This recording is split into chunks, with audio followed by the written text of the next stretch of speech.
औज़ुबिल्लाहि मिनश्शैतानिर्रजीम बिस्मिल्लाहिर्रहमानिर्रहीम रब्बि इश्रह ली सदरी व यस्सिर ली अमरी वहलुल उक़दतम मिन लिसानी यफ़क़हू क़ौली सदक़ल्लाहुल अज़ीम। अस्सलामु अलैकुम नाज़रीन, मैं हूँ शहज़ाद शौकत, प्रोग्राम सनत व मईशत के साथ। हमारी सनत कमज़ोर, हमारी मईशत कमज़ोर, हम कोशिश कर रहे हैं कि उनकी असल वजूहात जान सकें। हमारे लॉज इनकम्प्लीट, हमारे लॉज इनकन्सिस्टेंट, हमारी policies inefficient, ineffective, you can say inconsistent policies, जिनकी वजह से हम पाकिस्तानियों को नुकसान उठाना पड़ता है। वो दोस्त अहबाब जो इक़्तिदार आला में बैठे हैं और जब वो पॉलिसी बना रहे होते हैं तो उनके नज़र में एक शॉर्ट टर्म ऑब्जेक्टिव है, लेकिन लॉन्ग टर्म में हम अपनी वैल्यू लूज कर रहे होते हैं। अगर हम पाकिस्तान की हालत देखें तो हमारा 1970 में हमारे ऊपर 30 बिलियन रुपीस कर्जा था और 1975 में 71 बिलियन रुपीस तक पहुंच गया। 1980 में 146 बिलियन, 1985 में 309 बिलियन, 1990 में 711 बिलियन। ये डबल हो रहा है नाज़रीन, 30 से 71, 71 से 146, 146 से 309, 309 से 711। हर 5 साल के पीरियड से ये डबल हो रहा है। 1990 में 711 अरब हमारे ऊपर कर्जा था और 1995 में यही कर्जा 1500 अरब के करीब हो गया और 2000 में ये 1500 से 3172 अरब तक हमारा कर्जा पहुंच गया। नाज़रीन, ये 1970 से लेके 2000 तक की स्टोरी है, जब हर आने वाले 5 सालों में हमारा कर्ज डबल हो रहा था। लेकिन दूसरा फेज शुरू हुआ जब 2000 में हमारा 3172 था और 2010 में 9000 अरब हमारा कर्जा पहुंच गया और 2015 में 17000 अरब, 2020 में 45,000 अरब और 2023 में 74,000 अरब हम पाकिस्तानियों पे कर्जा था। नाज़रीन, ये कर्जा हम पाकिस्तानियों पे सिर्फ इसलिए इंपोज हुआ कि हमारे मुल्क की जो पॉलिसीज थी वो ठीक नहीं थी। फेडरल शरिया कोर्ट में नाज़रीन जब मैं खड़ा हुआ रिबा केसेस में, तो उधर मैंने एक इंकशाफ ये किया कि पाकिस्तान के ऊपर कर्ज चढ़ाने में गंदम शॉर्टफॉल का बहुत बड़ा हाथ है।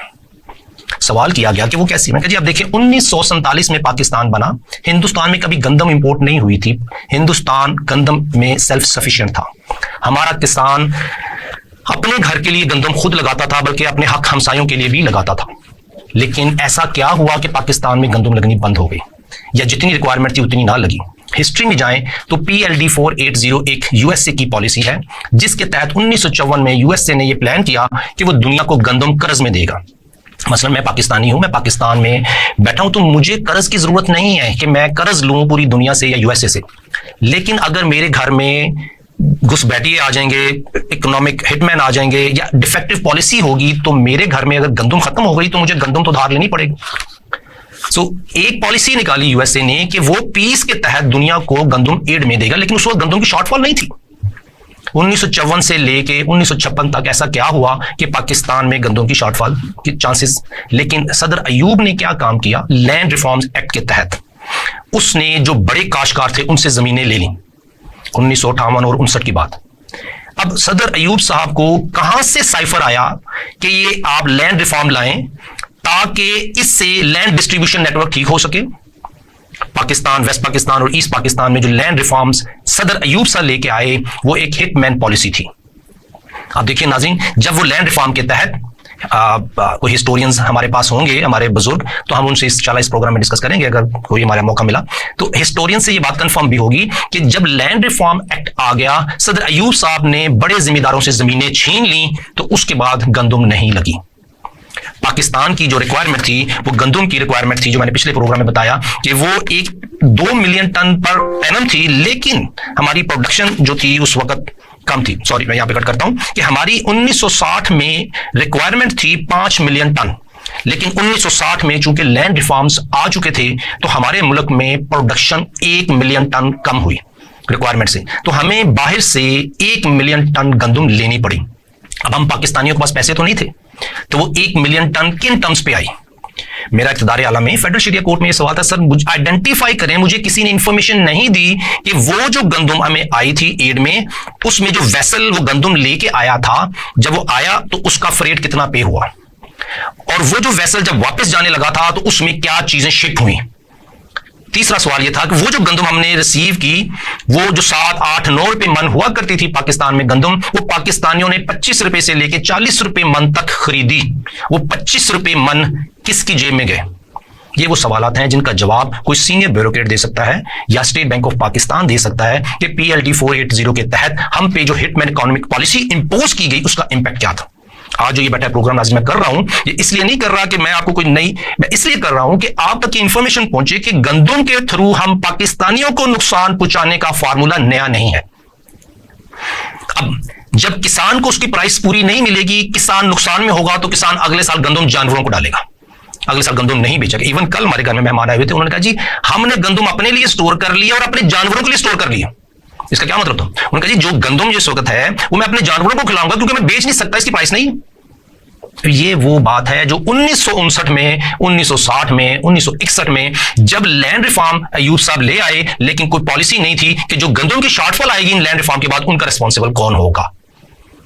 दो तरीकों से काम हो रहा था। एक कि किसान को प्राइस पूरी नहीं मिलनी चाहिए, किसान की कॉस्ट ऑफ प्रोडक्शन बढ़ानी चाहिए, बढ़े चाहे वो कोई भी तरीका हो। किसान जब नुकसान में होगा तो गंदम नहीं लगाएगा, जब गंदम नहीं लगाए तो गंदम इंपोर्ट होगी तो लोन पाकिस्तान पे चढ़ेगा। अब नाज़रीन वो जो गंदम हमने 1960 में खाई थी, खरीदी थी, उस पे आज भी हम लोन सूद पे कर रहे हैं। यह है फाइनेंशियल पर्सपेक्टिव। ठीक है वो पे हो गया, लेकिन वो नया लोन क्रिएट करके पुराना पे हुआ। तो हमारे लिए इक़्तिदार आला में बैठे हुए जो दोस्त हैं उनसे रिक्वेस्ट है कि किसान को नुकसान नहीं देना, वैल्यू टू वैल्यू एक्सचेंज करें, जो उसकी एक मुनासिब वैल्यू बनती है जिसमें उसका नुकसान ना हो, ला यबखस मिन्हु शैया, कि किसी को नुकसान नहीं देना, वो पॉलिसी अडॉप्ट करनी है। कारोबारी पॉलिसी ये है कि किसी के लिए नुकसान ना हो, नुकसान वो जो अल्लाह की तरफ से किसी के लिए नुकसान आ जाए किसी भी वजह से। मैं कारोबारी आदमी हूं, आप कारोबारी आदमी हैं, तो हम दोनों कारोबार में जो एक दूसरे के लिए बेनिफिट सोच सकते हैं वही इस्लामिक हलाल कारोबार है। ये कारोबार जिसमें एक दोस्त की जेब से वैल्यू निकल के दूसरे दोस्त की जेब में चली जाए, ये कारोबार नहीं है। सो नाजरीन, मेरी जो पुरानी जो हिस्ट्री है उसमें सदर अयूब साहब की एक डिफेक्टिव पॉलिसी ने हम पाकिस्तानियों को मजबूर कर दिया कि वो गंदम इंपोर्ट करें PLD 480 के तहत। मुझे ब्रिटिश लाइब्रेरी से एक डॉक्यूमेंट मिला है जिसमें कि उन्होंने समरी बयान की कि कितने अरसे में हमने कितनी इंपोर्ट की, और उसमें जो फूड पीस के नाम से था 1955 से 1959 से 1960 में हमने वही गंदम इंपोर्ट की। ये 5 साल के पीरियड मोस्टली 58, 59, 60 था। और 1960 और 1965 के दरमियान हमने HEE वही प्रोग्राम 2 अडॉप्ट किया और गंदम इंपोर्ट की। और उसके बाद 1965 से 1970 के दरमियान हमने HHE वही प्रोग्राम 3 अडॉप्ट किया। और उसके बाद 1970 से 1975 के दरमियान HEE इंपोर्ट व्हीट 4 हमने अडॉप्ट किया। नाज़रीन, ये वो पीरियड है जो 1956-57 से शुरू हुआ, 1954 में PLD 480 पॉलिसी के बाद, तो ये 1975 तक हम गंदम इंपोर्ट करते रहे। ये मैं नहीं कह रहा नाज़रीन, ये ब्रिटिश लाइब्रेरी में एक डॉक्यूमेंट सबमिट हुआ, ये वो कह रहा है। मुझे स्टेट बैंक ऑफ पाकिस्तान से कोई इंफॉर्मेशन नहीं मिली। उस डॉक्यूमेंट में और भी चीजें लिखी थी कि हम पाकिस्तानियों ने जो ये इंपोर्ट की, ये आई थी कि जी पाकिस्तानियों को इमदाद दी जा रही है, लेकिन ये इमदाद नहीं थी, क्योंकि उस डॉक्यूमेंट में कुछ क्वेश्चन थे जिनके आंसर उनको भी नहीं पता थे। सो वो क्वेश्चन, मेरे क्वेश्चन ये है कि ये जो गंदम के हमने 4-5 सेशन इंपोर्ट किए, इनके पीछे ये पॉलिसी और इसके पीछे जो फैसला किया गया था सदर अयूब के दौर में, वो कौन लोग थे जिन्होंने पाकिस्तान में गंदम शॉर्टफॉल की? वो कौन लोग थे जिन्होंने वो टर्म्स एग्री की जिसके ऊपर खमियाजा आज तक हम पाकिस्तानी कौम और हमारी आने वाली नस्लें तकलीफ से के साथ सहेंगी? वो खमियाजा, वो तकलीफ में रहेंगी। ये तकलीफ कैसे दूर हो सकती है? ये सवाल है कि ये तकलीफ उसी सूरत में दूर होगी जब हम अपनी पॉलिसीज को इस तरीके से डेवलप करें कि हम पाकिस्तान का और पाकिस्तानियों का भला सोचें। अल्लाह ताला बड़ा करीम है, उससे एक मरतबा माफी मांगे तो माफी मिल जाती है, उसके आगे सरेंडर कर दें माफी मिल जाएगी। वो सूद जो गंदम की इंपोर्ट के साथ शुरू हुआ, आज वो 84,000 अरब, अभी लेटेस्ट इंफॉर्मेशन आती है 31 मार्च की, तो आज 84,000 अरब के लगभग आगे पीछे है। लेकिन ये भी असल फाइनेंशियल पर्सपेक्टिव में मुझसे पूछें तो ये भी असल फिगर नहीं है, क्योंकि स्टेट बैंक ऑफ पाकिस्तान अपनी नॉन परफॉर्मेंस या अपनी एडवर्स परफॉर्मेंस छुपाने के लिए बहुत सारे हीले बहाने करता है जिससे उसको बेनिफिट ही बेनिफिट मिलता है, लेकिन आने वाली नस्लें मसले में रहती हैं। अभी कल लास्ट प्रोग्राम में जो मैंने बताया कि हमने कितने मिलियन टन 1960 से लेके 1975-76 तक इंपोर्ट करते रहे। उसके बाद हमने और रेवेन्यू भी देखे, 1978 से लेके आगे मुसलसल हमने 1999 तक millions of millions ton import की। अगर मैं उसको टोटल देखूं, आज तक हम पाकिस्तानियों ने जो गंदम इंपोर्ट की है वो 80 मिलियन टन गंदम हमने इंपोर्ट की, जो हम अपने घर में लगा सकते थे नाज़रीन। वो 80 मिलियन टन का लोन हम पे क्रिएट हुआ, उस 80 मिलियन टन की डॉलर में हमने पेमेंट की, और उस 80 मिलियन टन को अगर हम देखें कि इसकी वैल्यू डॉलर में टर्म में क्या बनती है तो आपके सामने नाज़रीन आ जाएगा। अगर 400-400 $500 की प्राइस से मल्टीप्लाई करें, that is a huge amount of money which we have paid and on which we are paying interest, जिसमें सूद हम पे किए जा रहे हैं। सो ये एक पॉइंट इंपॉर्टेंट है जिसमें कि ये डॉक्यूमेंट बता रहे हैं कि हम पाकिस्तानी इस मसले में बुरी तरह फंसे हुए हैं जब तक कि किसान को हम रिलीफ नहीं देंगे। सब्सिडी किसान के लिए रिक्वायरमेंट नहीं है कि सब्सिडी दी जाए। सब्सिडी हम पाकिस्तानी की रिक्वायरमेंट नहीं है कि हम 34 खवातीन और 40 लोग शहीद हुए इस लाइनों में सिर्फ चंद 100 की सेविंग के लिए, आटे के लिए। एक वक्त था नाजरीन जब हम पाकिस्तानी खुद कफील थे। अल्लाह ताला ने हमें गंदुम में आज भी खुद कफील किया हुआ है। ये हिटमैन पॉलिसीज या हिटमैन इकोनॉमिस्ट या इनकैपेबल नाअहल लोग जो पॉलिसीज बना रहे हैं अपने पर्सनल फायदे के लिए या बाहर बैठी ताकतों के फायदे के लिए, इस चीज का सिलसिला अब रुकना चाहिए।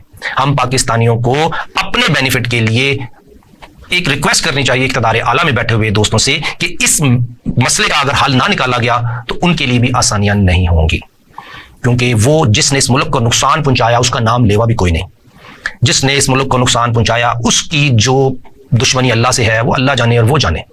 हम सूदी जंग में हैं, हम अल्लाह के साथ जंग में हैं। इस जंग से निकलने के लिए हमें खुद कफील होना चाहिए। खुद कफील पाकिस्तान होगा तो पाकिस्तान तरक्की याफ्ता होगा। खुद कफील किसान होगा तो पाकिस्तान तरक्की याफ्ता होगा। किसान को यूरिया डीएपी ब्लैक में मिलता है 40% सूद पे, ब्लैक मार्केटिंग है। क्या गवर्नमेंट ऑफ पाकिस्तान कंट्रोल नहीं कर सकती? जहां गवर्नमेंट ऑफ पाकिस्तान एक एक पीओएस सिस्टम पे एक एक इनवॉइस का चेक रख सकती है, तो क्या वो बड़ी बड़ी फर्टिलाइजर कंपनियों की प्रोडक्शन पे चेक एंड बैलेंस नहीं रख सकती? या वो पॉलिसी नहीं क्रिएट कर सकती इस मुल्क में किसान को जो सप्लाईज दी जाए वो उस रेट पे दी जाए जो मार्केट रेट है? हम पाकिस्तानी मार्केट रेट पे चीजें खरीदते हैं जो इंटरनेशनल मार्केट में चल रही हैं। सो हमें वैल्यू ऑफ इनकम भी इंटरनेशनल मार्केट के साथ लिंक करनी है, हमें कॉस्ट ऑफ लिविंग भी इंटरनेशनल मार्केट के साथ लिंक करनी है, तो हम सर्वाइव करते हैं। अगर हमारी living cost of living international prices में है लेकिन हमारी इनकम रुपीज में है तो उसका कोई फायदा नहीं है। हम रिवर्स गियर में तो ज्यादा देर तक नहीं चल सकते। हमें अपने आप को, पाकिस्तान को इस मैस से निकालना है। सो मेरी इस वक्त पाकिस्तानियों के लिए छोटा सा मशवरा है कि हम देखें कि हमारे ऊपर हिटमैन इकोनॉमिस्ट ने किस तरीके से अटैक किया, कि हमारे किसान को डिस्टर्ब किया, और किसान जब डिस्टर्ब हुआ उसने गंदुम नहीं लगाई तो PLD 480 के तहत पाकिस्तान ने गंदुम इंपोर्ट की, अगले साल फिर इंपोर्ट की, किसान को रिलीफ नहीं दिया, लेकिन किसान की कॉस्ट ऑफ प्रोडक्शन बढ़ाते गए और आगे से लोन दर लोन गंदुम लेते रहे और उस पर सूद आज तक हम पे कर रहे हैं। ये कोई पॉलिसी नाज़रीन ब्रेक के बाद इंशाल्लाह अगले पॉइंट पे चलते हैं। गंदुम के ऊपर हमने डिस्कशन कर ली, लेते हैं थोड़ा ब्रेक। अस्सलाम वालेकुम, वेलकम बैक नाज़रीन। शहजाद शौकत प्रोग्राम सनत मईशत में आपके साथ। हम बात कर रहे थे कि किसान को नुकसान पहुंचा, हम पाकिस्तानियों को नुकसान पहुंचा।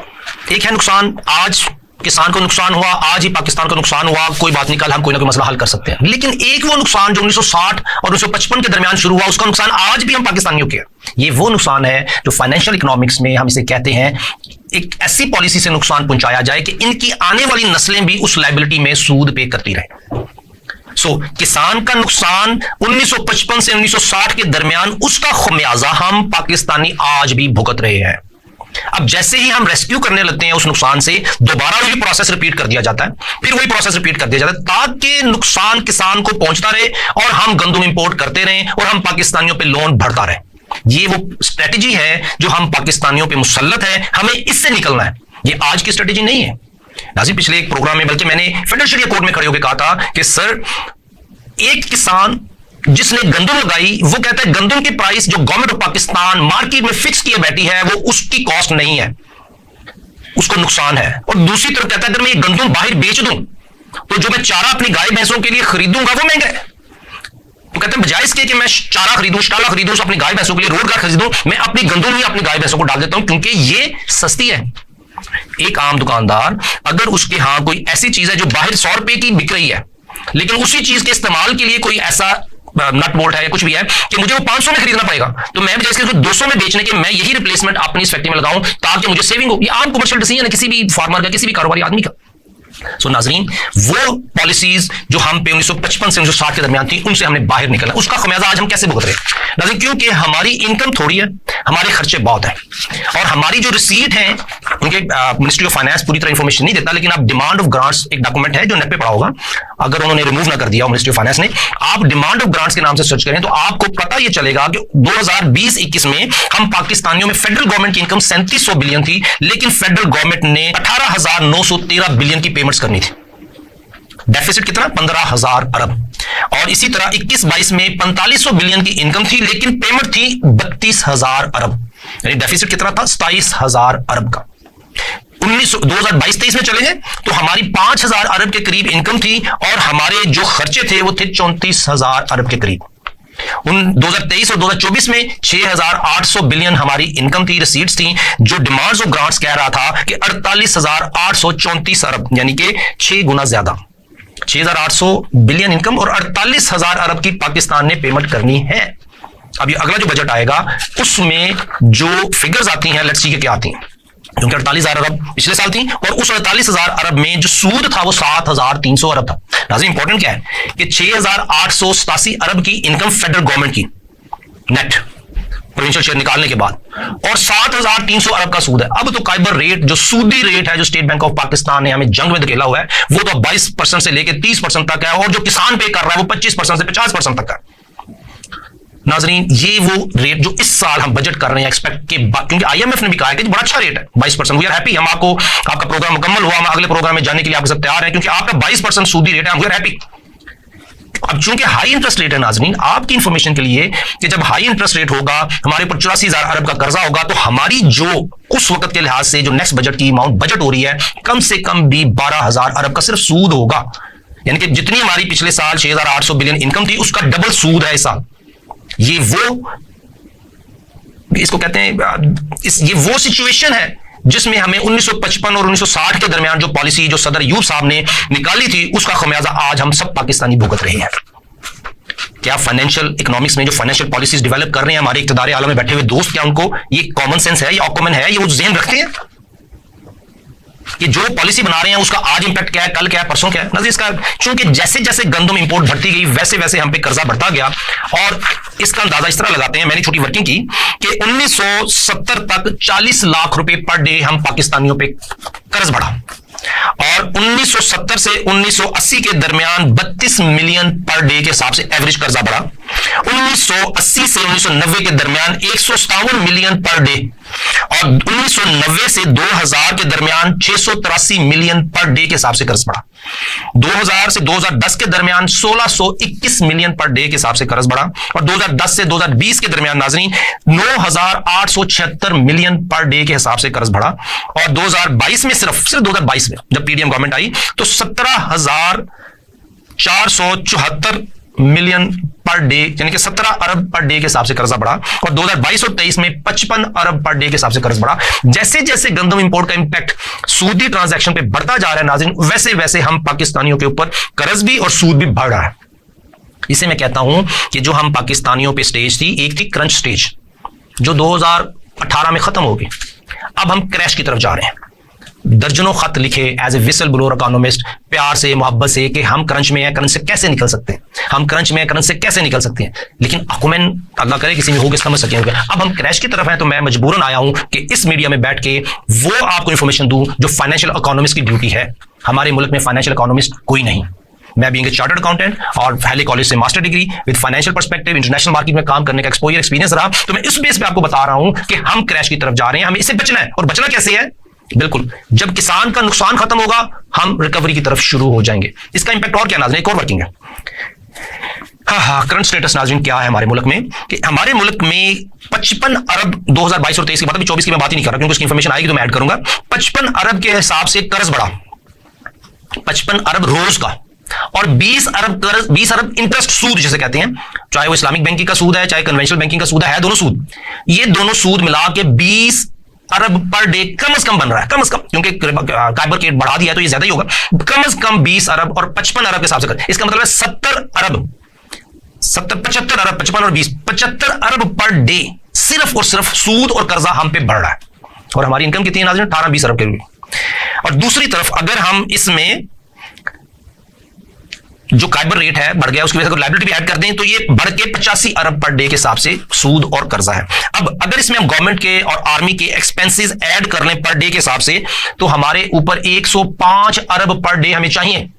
अगर आज मैंने 4 साल में, अगले 5 साल में इस मेस से निकलना है और कर्जों को पे करना है, तो मुझे 105 अरब रोजाना कमाने हैं। लेकिन अगर मैं 105 अरब रोजाना नहीं कमाऊंगा तो मैं नीचे की तरफ जाऊंगा, रिकवरी की तरफ नहीं हूं मैं। सो 105 अरब रोजाना कमाने हैं, जिसमें कि मैंने सूद पे करना है, जो कर्ज बढ़ रहा है उसको रोकना है, और उसके साथ साथ मैंने आर्मी के, गवर्नमेंट, सरकारी मुलाजमीन जो हमारे दोस्त हैं, उनके जो खर्चे हैं, उनकी जो सैलरी है, उनकी जो अयाशी है, उनके जो पैसे, उनका भी बजट है। सो 105 बिलियन पर डे हमें चाहिए। अब अगर आप ये कहें कि हमने इसमें से जो ये तो वो चाहिए कि कर्ज बढ़े ना, अपनी जगह रुक जाए। जहां है वहां स्टैटिक करने के लिए हमें 105 अरब रोजाना का चाहिए। अगर आप ये मुझे कहें कि हमने इस कर्ज से जान छुड़ानी है, तो फिर आपका चूंकि ये रुक गया यहां पे, अब जो हमने पे करना है उसकी पेमेंट करनी है, तो हमें 180 अरब रोजाना की इनकम चाहिए, ताकि हम अगले 4 सालों में 5 सालों में इससे जान छुड़ा लें। लेकिन हमारी फेडरल गवर्नमेंट की इनकम 19-20 अरब पर डे रही है। अभी वो लड़ाई कर रहे हैं कि किसी तरीके से ये इनकम बढ़ जाए। एफबीआर के चेयरमैन पे प्रेशर है, मिनिस्टर ऑफ फाइनेंस पे प्रेशर है। वो चाहते हैं हर वो कारोबारी आदमी जो छोटा मोटा कारोबार भी कर रहा है उसके ऊपर हम इस तरीके से टैक्सेस इंपोज कर दें कि हम कुछ ना कुछ रिकवर कर लें। इस तरह मुमकिन नहीं।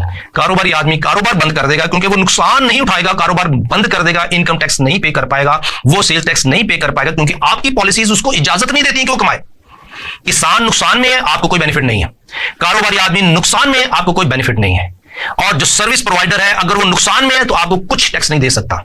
एक डॉक्टर है, एक प्रोफेशनल है, अगर उसके कस्टमर के पास इतनी बाइंग पावर नहीं है कि वो उसकी फीस पे कर सके, तो वो आपको टैक्स क्या पे करेगा। इसीलिए हमारे हॉस्पिटल्स प्राइवेट हों या गवर्नमेंट हों, तो उनके अंदर आप देखें कि उनको अपनी कॉस्ट ऑफ जो सर्विस है वही पूरे करने के लिए जो फीसें इकट्ठी करनी पड़ती हैं, उनमें उनके लिए बहुत ज्यादा मेहनत की जरूरत है। मैं अपने क्लाइंट के पास बैठा था कि एक हॉस्पिटल एक 99,000 यानी कि 1 लाख रुपए का एक इंजेक्शन था जो एक पेशेंट को चाहिए था। हम उस हॉस्पिटल की पॉलिसी थी कि अगर कोई मुस्तहिक आदमी आएगा तो वो 2/3 अपनी जेब से पे करेंगे, लेकिन 1/3 उसको खुद पे करना होगा। तो उनकी एज पर हॉस्पिटल पॉलिसी उन्होंने कहा जी आप मुस्तहिक हैं, हम आपको ये इंजेक्शन 33,000 रुपए में देंगे, जो कि 99,000 का है। इस 33,000 आपको पे करेंगे तो हम करें। तो वो जो मुस्तहिक था, उसका बेटा और उसकी बेटी लड़ पड़े कि जी हम मुस्तहिक हमें फ्री लगाएं। तो हमारे उस दोस्त ने कहा कि जी अगर आपको फ्री लगवाना है तो गवर्नमेंट ऑफ पाकिस्तान के पास जाएं, क्योंकि हम भी एक इदारा है, हमारी भी कुछ कॉस्ट है जिनको हमने मैनेज करना है। सो ब्लाइंड पॉलिसीज जो इंपोज की गई हैं उससे हम पाकिस्तान नुकसान में है। सो नुकसान खत्म कर दें, इनकम बढ़ा दें, टैक्स बढ़ा दें, यही एक फार्मूला है। इसके अलावा कोई फार्मूला आप अडॉप्ट करेंगे आप कामयाब नहीं होंगे, क्योंकि जो आगे क्रैश की सिचुएशन आ रही है वो आपके कंट्रोल में भी नहीं होगी, वो हमारे कंट्रोल में भी नहीं होगी, वो जुडिशरी के कंट्रोल में भी नहीं होगी, क्योंकि हमारे गुर्बत की लकीर से नीचे 10 से 11 करोड़ लोग आ चुके हैं। उनके लिए रोजाना सिर्फ एक मसला है कि किस तरीके से आज का दिन हम गुजार दें कि हम अपने बच्चों के लिए रिज़्क ले जाएं। नाज़रीन, चूंकि लॉ बनाए जाते हैं रूलिंग एलीट को बेनिफिट देने के लिए, लॉ बनाए जाते हैं किसी एक सेट को प्रोटेक्ट करने के लिए। लॉ बनाया जाता है, चाहे वो गवर्नर जनरल था जिसने अपनी मर्जी के लिए 1955-1958 के दरमियान, चाहे वो मौलवी तमीजुद्दीन साहब थे, चाहे वो उसके बाद आने वाले सदर अयूब साहब थे, चाहे वो याया साहब थे, चाहे भट्टो साहब थे, चाहे ज़ियाउल हक साहब थे, और उसके बाद जो लड़ी चली है म्यूजिकल चेयर की, नून लीग की और पीपल पार्टी की, जो 1999 तक चलती रही। उसके बाद मुशर्रफ साहब का रिजीम आ गई, फिर दोबारा वो म्यूजिकल चेयर शुरू हो गई विद मोर अलायंस। पीटीआई का दौर आया जिसने फिर दोबारा स्ट्रेंथन कर दिया नून लीग और पीपल पार्टी की रजीम को। ये म्यूजिकल चेयर चल रही है बेनिफिट की। इसके तहत जो जुडिशियल डिसीजन आते हैं, जो लॉज बनाए जाते हैं, जो पॉलिसी बनाई जाती हैं, वो तमाम की तमाम फेवर कर रही हैं रूलिंग एलीट को, पाकिस्तानियों को नहीं कर रही। अगर रूलिंग एलीट ने रूल करना है, उनकी नीयत है रूल करने की, तो पाकिस्तानियों के बेनिफिट के लिए पॉलिसी बनानी पड़ेगी। सो इस प्रोग्राम के तवस्सुल से इंशाअल्लाह ताला हम उसके ऊपर कैंपेन चला रहे हैं कि हमने पाकिस्तान को कैसे बचाना है। उसके लिए इकोनॉमिस्ट, प्रोफेशनल्स इंशाल्लाह हमारे मेहमान होंगे। ये इनिशियल जो प्रोग्राम है वो सिर्फ और सिर्फ इसलिए है कि हम वो मुद्दा, वो प्रॉब्लम, वो रीजंस पहले बयान कर दें कि उसके ऊपर जो उनकी वर्किंग हो, जो क्वेश्चन हो, जो क्रिटिसाइज करें। पॉजिटिव क्रिटिसिज्म हो या नेगेटिव क्रिटिसिज्म हो, दोनों क्रिटिसिज्म में जो जवाब आएगा उससे जो दूसरी तरफ बैठा हुआ दोस्त है वो या तो आपकी सपोर्ट में पाकिस्तान के बचाने के लिए निकल पड़ेगा, या वो ऐसा सवाल करेगा कि हमारी पॉलिसीज हो जाती है, इंप्रूव हो जाएंगी। देखें पॉलिसी देखिए अल्टीमेट तो इल्म अल्लाह के पास है, अल्टीमेट नॉलेज अल्लाह का है, पूरी दुनिया में हाकमियत अल्लाह की। हम तो वो बात कर रहे हैं जिसके तहत अल्लाह ने जो हमें इल्म दिया, उसके तहत जो हम छोटी सी पॉलिसी लेके आए उसको इंप्रूव करने के लिए मशावरती अमल है।